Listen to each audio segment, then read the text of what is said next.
الحمد للہ رب العالمین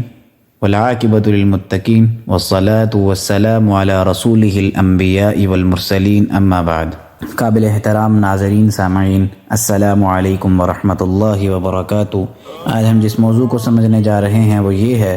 کہ حرام کمائی کا نتیجہ کیا ہوتا ہے۔ اس طرح ہم نے اس سے پہلے حلال کمائی کے فضائل کے بارے میں سنا تھا، اسی طرح آج حرام کمائی کرنے کا نتیجہ کیا ہوگا، اس بارے میں اللہ کے نبی علیہ الصلوۃ والسلام نے کیا فرمایا ہے اس کو سمجھیں گے۔ حضرت عبداللہ ابن مسعود رضی اللہ عنہ کہتے ہیں کہ اللہ کے نبی علیہ الصلوۃ والسلام نے ارشاد فرمایا کہ اگر کوئی بندہ حرام مال کمائے پھر اس میں سے اللہ کی راہ میں صدقہ کرے تو یہ صدقہ اس کی طرف سے قبول نہیں کیا جائے گا، اور اگر اپنی ذات اور گھر والوں پر خرچ کرے گا تو برکت سے خالی ہوگا۔ اگر وہ اس کو چھوڑ کر مرا تو وہ اس کے جہنم کے سفر میں زیادہ راہ بنے گا۔ اللہ تعالیٰ برائی کو برائی کے ذریعے نہیں مٹاتا بلکہ برے عمل کو اچھے عمل سے مٹاتا ہے۔ اسی طرح فرمایا کہ خبیث خبیث کو نہیں مٹاتا۔ تو اس حدیث مبارکہ کے اندر واضح طور پر اللہ کے نبی علیہ الصلوۃ والسلام نے حرام کمانے والے شخص کے بارے میں بتا دیا ہے، اور اس کے مال کے بارے میں اللہ کے نبی علیہ الصلوۃ والسلام نے ذکر کیا ہے۔ تو اس سے یہ بھی معلوم ہو جاتا ہے کہ نیکی کا کام جائز طریقے سے کیا جائے گا تب وہ نیک کام سمجھا جائے گا۔ مقصد بھی پاک ہونا چاہیے اور اس کا ذریعہ بھی پاک ہونا چاہیے۔ اگر آپ کوئی نیکی کا کام کرنے جا تو رہے ہیں لیکن اس کا ذریعہ ہی نہیں پاک، یعنی فرض کریں مثال کے طور پر کوئی بندہ اس کے پاس اتنا مال ہے کہ وہ یہ کہتا ہے کہ میں اپنے علاقے کے اندر ایک بڑی مسجد اور خوبصورت اور عالی شان مسجد بنانا چاہتا ہوں،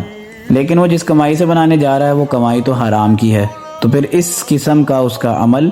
کسی طریقے سے بھی اچھا عمل نہیں ہوگا، اور اس صدقے کا اور اس بڑی نیکی کا کوئی فائدہ نہیں ہوگا۔ آج کے معاشرے کے اندر اگر ہم نظریں دوڑاتے ہیں، اپنے آس پاس دیکھتے ہیں،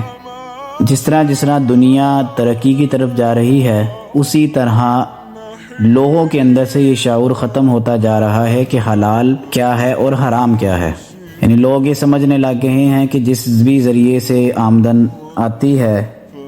یعنی جس کے اندر زیادہ محنت نہیں ہے، کیونکہ آج کل اس طرح کے انسٹرومنٹس اور اس طرح کی بہت زیادہ اپلیکیشنز اور اس طرح کے بہت زیادہ طریقے ایجاد ہو چکے ہیں کہ جس کے اندر ہمیں یہی دکھایا جاتا ہے کہ بھائی آپ یہ کام کر لو، گھر بیٹھے بیٹھے آپ کو اتنے پیسے مل جائیں گے۔ اس کے بارے میں ہم تحقیق نہیں کرتے، یہ نہیں دیکھتے کہ وہ کام حلال کا بھی ہے کہ حرام کا ہے۔ بظاہر تو ہمیں یہ لگتا ہے کہ ہم ان ذرائع کے ذریعے سے تو بہت مالدار ہو جائیں گے، لیکن حقیقت نہ جانتے ہوئے، حقیقت اس پہ تحقیق نہ کرتے ہوئے بہت سارے لوگ جو پیسہ کما رہے ہیں، جو پیسہ لے رہے ہیں، وہ زیادہ تر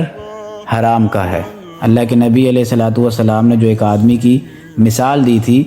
کہ اتنی لمبی مسافت کر کے آیا، گرد و غبار سے بھرا ہوا تھا، پورے کپڑے اس کے سر سے لے کر پاؤں تک مٹی سے بھرے ہوئے تھے،